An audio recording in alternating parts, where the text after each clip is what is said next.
PMC Hindi से जुड़े latest updates पाने के लिए हमें सोशल मीडिया पर फॉलो करें। जब मैं सुबह मॉर्निंग में 4 बजे उठी तो मैं देखा कि जो मेरे अंदर बॉडी में जो पेन हो रहा था, दर्द था, वो बिल्कुल गायब हो गया और कुछ भी मुझे ज़रा भी थकावट बिल्कुल भी महसूस नहीं हुई।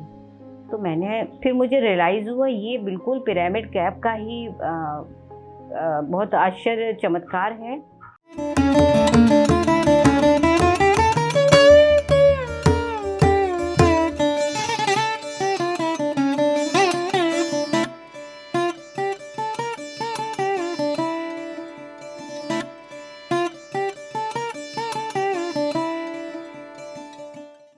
मैं दीपा जैन पटना बिहार से हूँ।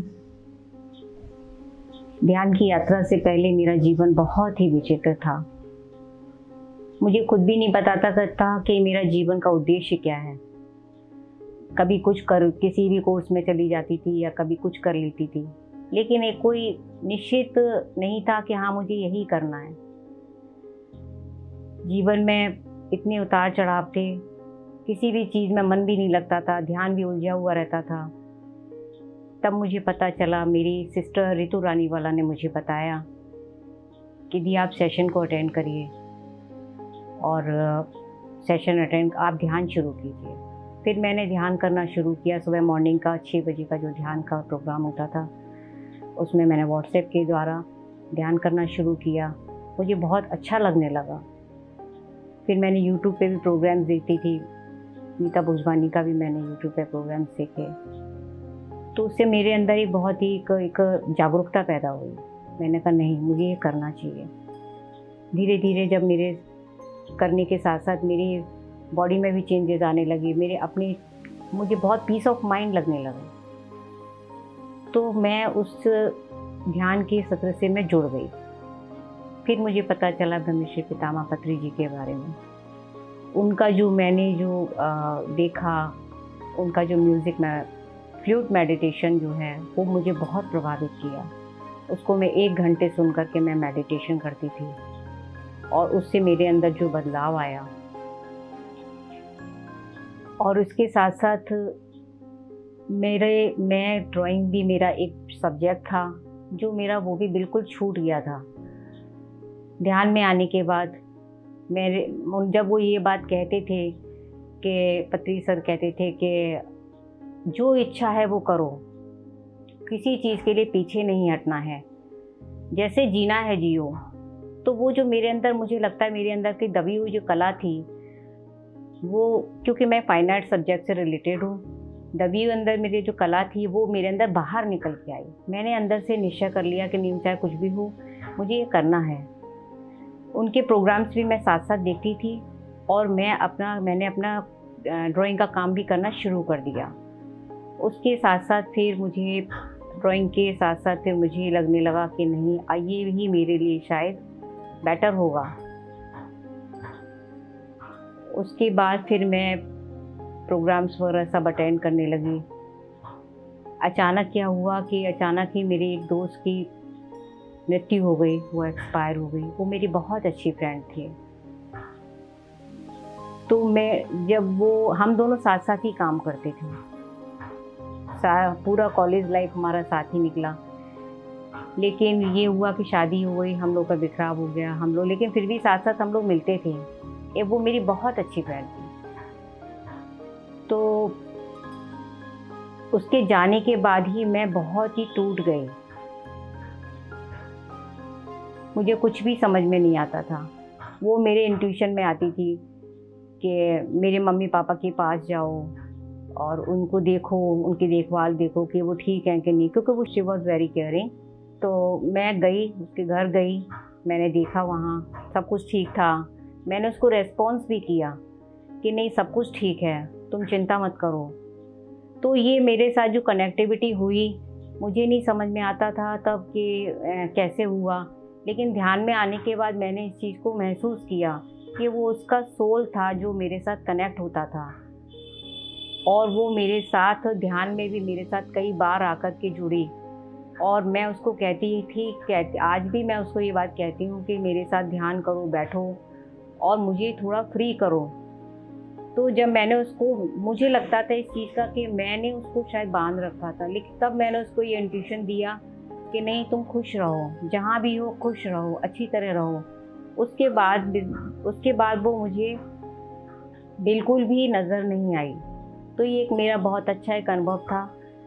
और दूसरा अनुभव मेरा एक ये भी मैं आप लोगों के साथ शेयर करना चाहूँगी कि अभी मैं फ़िलहाल ड्राइंग का जिस तरह से काम करती हूँ, कभी रात के 2 बज जाते हैं, कभी 3 बजे भी, जैसे कि मैं रात तक काम करती हूँ। तो पिरामिड कैप मेरे पास रखा हुआ था।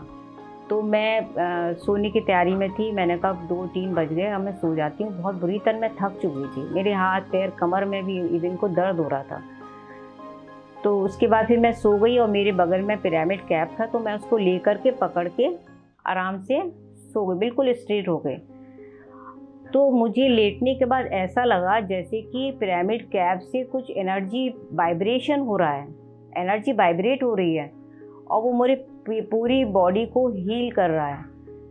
तो मुझे लगा ये अचानक से क्या हो रहा है।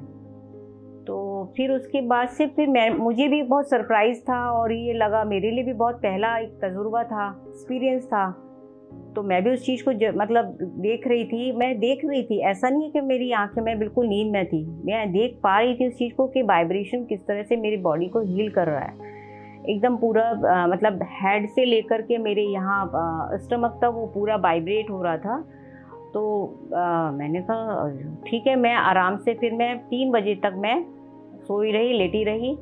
जब मैं सुबह मॉर्निंग में 4 बजे उठी तो मैं देखा कि जो मेरे अंदर बॉडी में जो पेन हो रहा था, दर्द था, वो बिल्कुल गायब हो गया और कुछ भी मुझे ज़रा भी थकावट बिल्कुल भी महसूस नहीं हुई।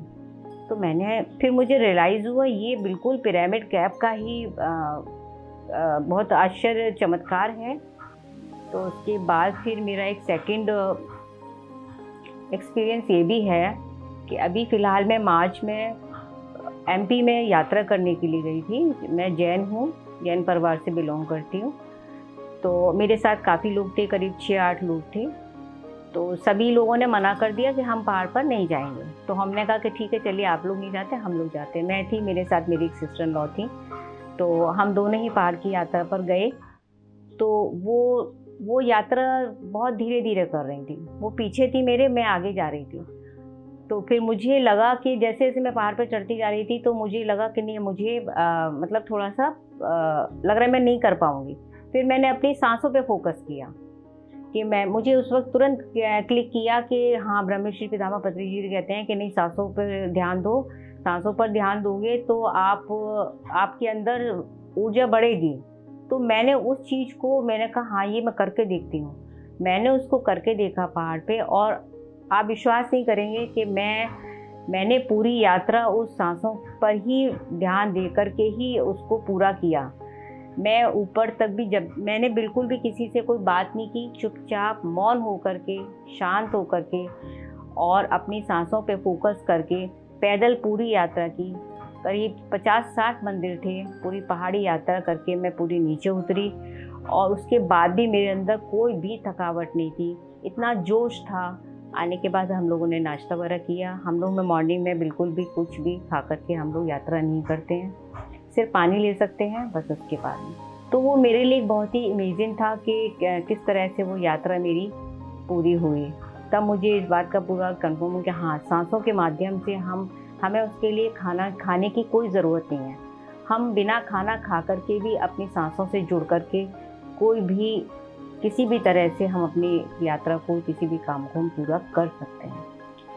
इसके साथ साथ मेरा एक अनुभव ये भी है कि मैं जैन होने के बावजूद भी मैं लहसुन खाती थी, गार्लिक खाती थी, लेकिन ध्यान में आने के बाद से मैंने गार्लिक बिल्कुल छोड़ दिया। और उसके बाद मुझे कोई क्रेविंग या कोई इच्छा नहीं कि हाँ मुझे खाना मतलब पसंद है या इसके बगैर मैं नहीं खा सकती। बट मुझे लगता है कि वो नहीं खाओ तो बेटर है, क्योंकि उससे मुझे लगता है कि शायद हमारी स्पिरिचुअल लाइफ में नेगेटिविटी हमारे अंदर वो थॉट्स आते हैं, ये मैंने रियलाइज़ किया है। क्योंकि गार्लिक लेने के बाद मेरे अंदर एक गुस्सा सा रहता था और उसके बाद से जब मैंने गार्लिक छोड़ दिया तो मेरे अंदर का वो गुस्सा भी बहुत कम हो गया, मैं बहुत काम हो गई। तो बस यही मेरा अनुभव है। और इस ध्यान की यात्रा में मेरी दोनों बहनों ने मेरा बहुत सपोर्ट किया। आज भी मैं ड्राइंग का जो भी मैं अभी भी मैंने जो अभी एग्जीबिशन भी लगाई है यहाँ पर, वो एग्जीबिशन भी मैंने आज ध्यान के माध्यम से ही लगाई है। अगर मैं ध्यान से नहीं जुड़ती तो शायद मेरे अंदर इतना आत्मविश्वास, इतना कॉन्फिडेंस नहीं होता कि मैं इतनी सारी पेंटिंग्स लेकर या मैंने जो वर्क किया है वो मुझे आज भी विश्वास, मतलब ताज्जुब होता है कि मैं कैसे मैंने कर तो लिया, रात भर जाग के किया, ध्यान किया, बट कैसे हो गया ये आज भी मुझे नहीं समझ में आता, लेकिन वो हुआ। तो यही है कि आप लोग भी सभी इस ध्यान से जुड़िए और इसका लाभ उठाइए। ये बहुत चमत्कारिक है। PMC हिंदी बदले जीवन, घर घर